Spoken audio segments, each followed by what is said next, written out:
Nostalgia takes the wheel as the Lokar Car Show goes to Good Guys in Nashville, Tennessee. Here, the old becomes new as old-time autos are brought into the modern day.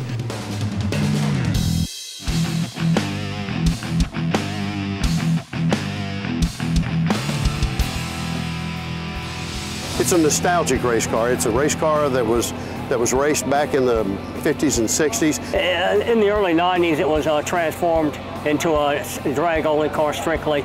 Probably in the 70s, we're guessing it was a street rod. There was a yellow paint job in there somewhere. We've done little things to it to get it street-worthy, because in that process, he needed it electrified. We had to put lights and turn signals and brake lights and tag lights and wipers and, you know, all of those kind of things. It's now just a limited driven street car. I wanted a traditional hot rod. That's not traditional, but I wanted a traditional look. I wanted a tube chassis car. This one fit the bill for both of those.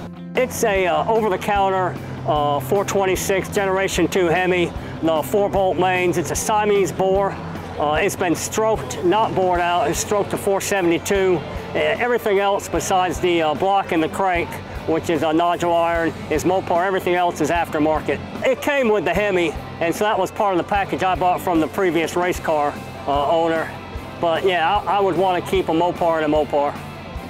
The grill shell originally came and it was almost flat up on top. It was more erect, and it didn't flow with the cowl. So what we wanted to be able to do in working this out with Roger is to give the grill a little bit of rake, put a little bit of a scoop or a little bit of profile in the grill shell. I mean, not the grill shell, but the grill's bars themselves. And when we did that, then we were going to have to reshape all of this. The original shell that he bought the car with extended back here, and it came to just ahead of the gas filler. It's a rush to have him drive the car and you're in the passenger seat and at 4,000 or 5,000 RPM. It does, it just leaps. It's incredible.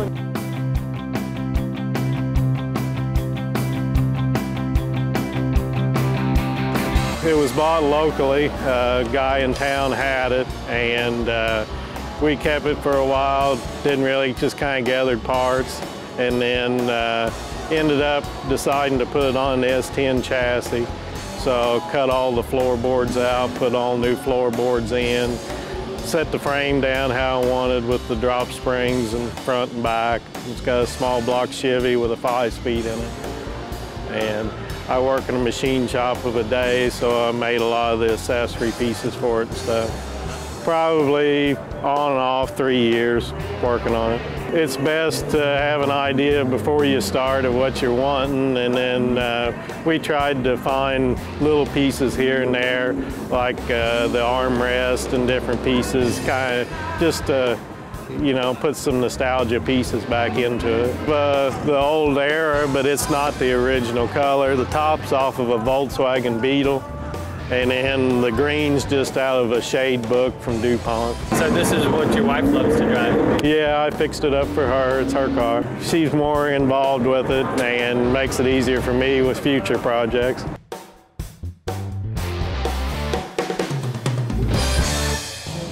This is 1961 Oldsmobile F85. It says Cutlass, but it's a mid-year upgrade. It's titled as an F85. Well, I bought it off of eBay. It had been all over the country. It had been from sold in Paducah, then went to Arizona, then it went to Nevada.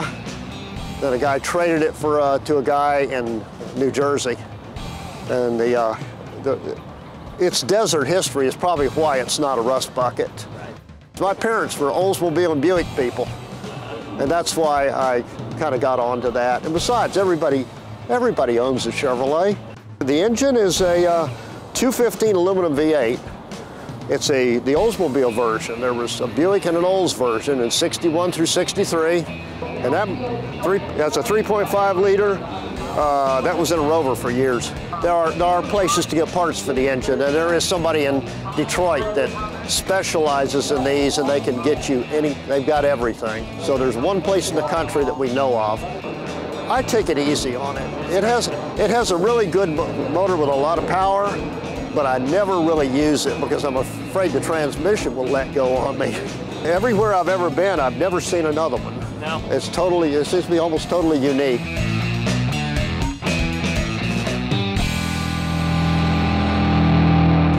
Coming up, the most unlikely car aficionado you'll ever meet. The Lokar Car Show series is being brought to you by Lokar Performance Products, quality, plain and simple, and by ARP, the world leader in fastener technology, and by Steel Rubber Products, quality crafted rubber parts and weather stripping, and by Flowmaster, the exhaust technology company.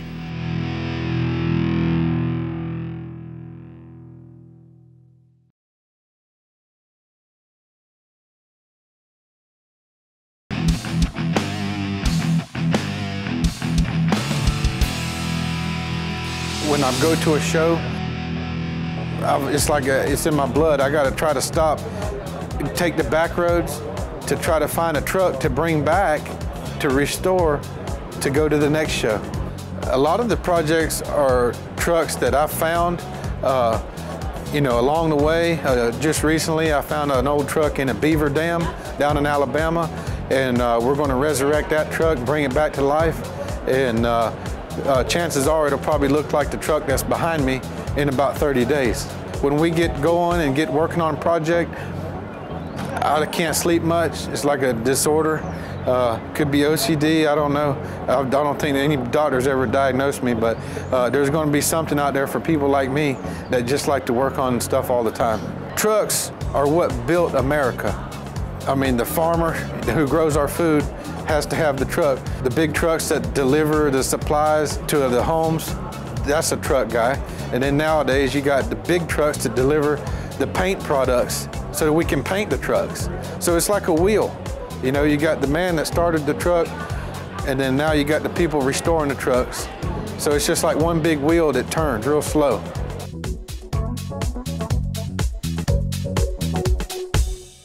We actually take your original radio out of your vintage car or classic car that you like to cruise in or go to car shows, and we bring them into the 21st century.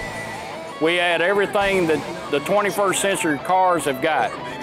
We take a regular AM radio out of your car, and we can put AM, FM stereo in it. We can add USB port so you can play your music, and it's hand-free Bluetooth, all integrated in your original radio. Same look, same feel, push buttons work, knobs work, it all stays the same. We even use your original tuner and control knobs.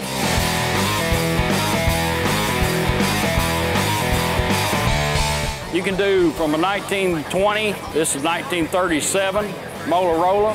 This is the original 1953 Studebaker. All original face, push buttons, everything works, knobs and all. But now we've took out all the main hardware and we added the Aurora design parts in it. Your FMR gives you the stereo and the auxiliary. The rest of it hooks up to it. This is your USB port, hooks into it, and over here is your Bluetooth. And that's what we do at R&B Vintage Radio. I've grown up in this industry because my parents have owned our business for over 25 years, so it's always been my dream to have like a Camaro of my own, and I really like the second-gen Camaros. I knew exactly what I wanted, and a good friend of ours, Butch, he went on the hunt to find it, and we actually found it in a barn in Virginia, and it was an old moonshiner's car, and it had been in a barn for probably 20 years. I had no clue that we could get it to look like this, but with the help of Goolsby's, they really made it look awesome. They put in we have some new gauges from Classic Instruments. Vintage Air gave us a unit. We got a radio and a sub in there so I can jam and all kinds of stuff, so it's really cool. And we did some work ourselves, me and my dad, so I put the intake on and the distributor and some stuff like that. I really love the color. Red is my favorite color, and I think that it just turns your head every time you see it. My friends really have no clue. They don't really understand, but I'm really lucky to be involved in this atmosphere and stuff like that. So a lot of girls my age don't get to experience it. My dad used to race funny bikes, so it's always kind of been in my blood, and I'm excited that they're just throwing me into it so I can do it myself. And you're going to get it out to the track a little bit today? Yes, for the first time. First time? What about last night? Did some donuts. Across the street, the crowds are gathered for the races, where vintage cars showed off their handling skills.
This one here, I bought it from a guy that done a lot of Holly carburetors and stuff. Well, he passed away. I bought it from his widow.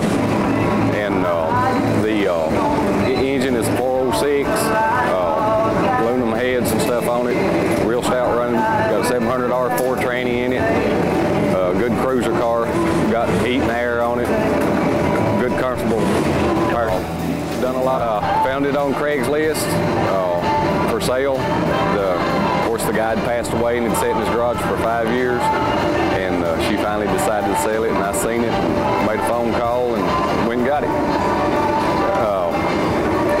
Search and hunt, you know, Craigslist, all the hot rod sites on the internet. I do a lot of internet search.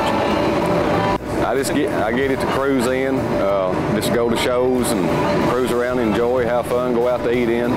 The look and the feel stayed true other than the wheels, and of course, you know, it's got air conditioner, which it didn't have, and it's got the power steering and tilt wheel that it didn't have. So, and of course, it's got a real nice updated leather interior. I just cruise. I don't even care for trophies. I don't ever enter it to win a trophy. I just here to let the people see it. First car was 57 Chevrolet, so, you know. That'll be your first and last cars, huh? Probably, yes, sir.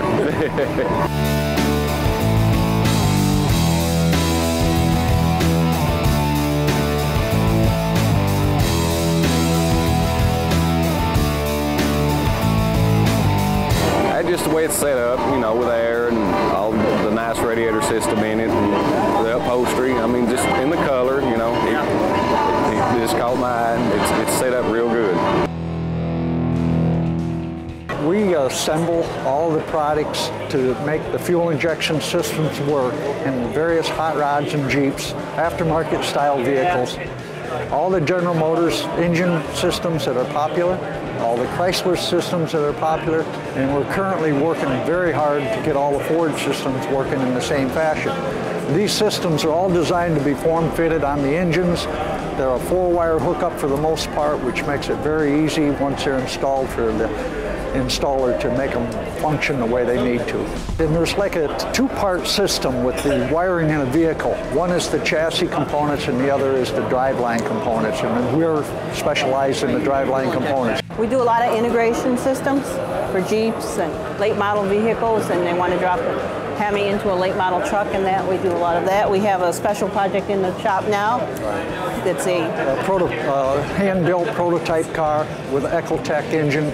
The newest thing that we've come out with that is really kind of different, and I don't believe anybody else is offering it at this time, is the car transmission in the Chrysler system, which is termed the NAG-1 transmission.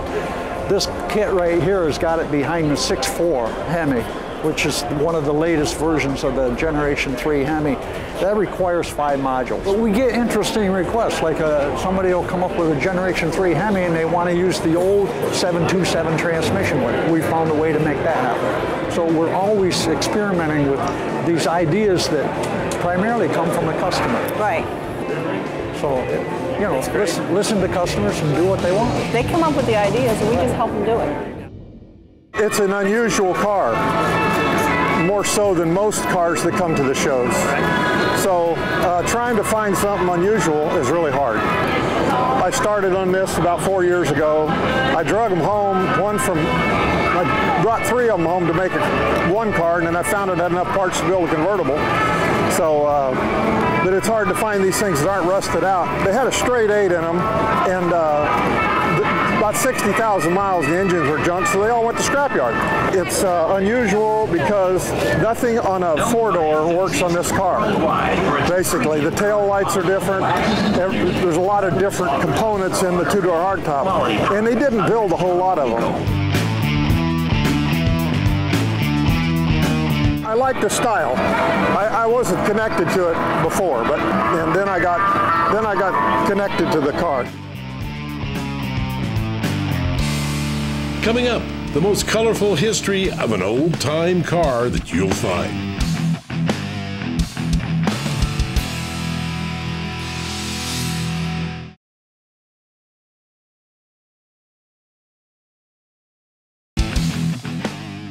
The Lokar Car Show has been brought to you by Lokar Performance Products. Quality, plain and simple.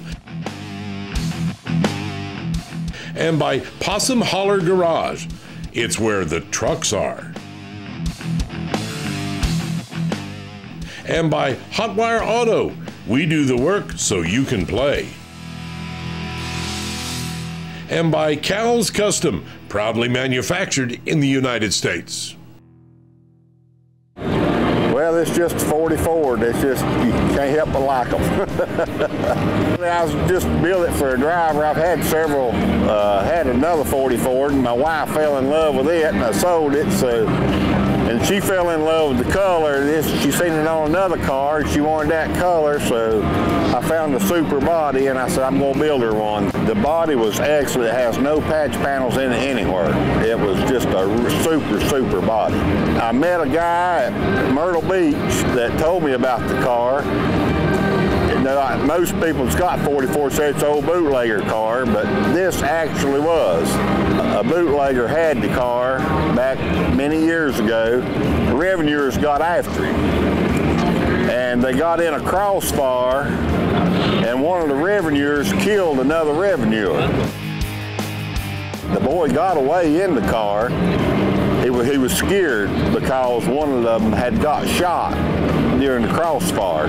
So he went and put it in somebody's basement or barn for 35 years. He passed away. His wife sold the car.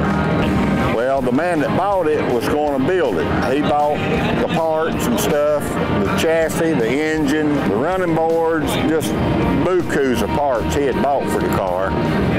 Well, unfortunately, he passed away. He had a heart attack and passed away. And the car was sold again. And the guy that bought it just buys and sells, and so I bought it from him. Since I was 16 years old, I've been in a street rod club, and I've also got a 40 Chevrolet, so I'm just kind of a street rod guy. I like to keep as much chrome on them as I can. You know, Mustang front end under it, and 327, air conditioned, power steering, power brakes. It's been a hobby of mine. As far as being different, like I said, it's got some Chevrolet parts on it, early model Chevrolet parts on it, but I did the woodwork in the back, all the woodwork, and went to the mill and actually got the wood and put it on a lathe and cut the grooves for the chrome strips and whatever. And I debated about the rails on the side, and kind of debated a year or so. I didn't think, well, I hadn't seen many on trucks, so I bought those and put some, I bought the white oak, and it was a little too white for me, so I went and stained them a little bit, and then put about 8 coats of star varnish on it. It does real good when it rains. You know, it doesn't hurt that.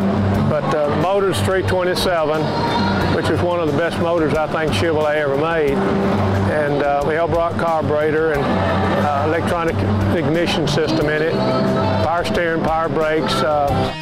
I've spent more money on it actually redoing it than what I paid for it. This week's Lokar Lowdown, all kinds of new additions to the Goolsby edition line with Lokar. I'm seeing this mother of pearl stuff, and we have it in the dash here, we have it in the sill plates, but there's lots of different choices on this entire line. Yeah, well, we got with one of the premier car builders in the country, Goolsby Customs out of Bessemer, Alabama, and they kind of told us what they wanted, what they'd like to have, right. And we went and made it in America with quality, and it's just a phenomenal line. Some of the products that we have, and it all works together. We've got the brake and clutch arms for the Kugel 180 and 90 degree brake and clutch systems. We've got the throttle pedal, shift levers for your TKO 500, 600 transmission. We've got the 32 Ford Roadster door sills and the Goolsby Edition dash. When you had talked about the mother of pearl, right. We also have those with inserts in tortoiseshell and engine turn. You know, I was just kind of taking a peek here and seeing how that looks in there, and that is just absolutely phenomenal. But it all got started with our door handles. Yeah, we don't want to leave the muscle car guys out of this. In our 69 Camaro, we needed a product that was different, something new, something fresh. So we did these 12-volt electric door handles.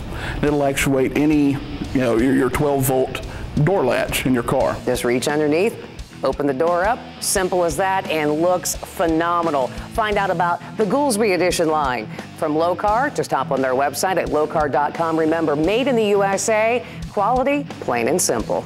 That wraps it up in Nashville, Tennessee. Tune in next time as we stick around Tennessee and Pigeon Forge.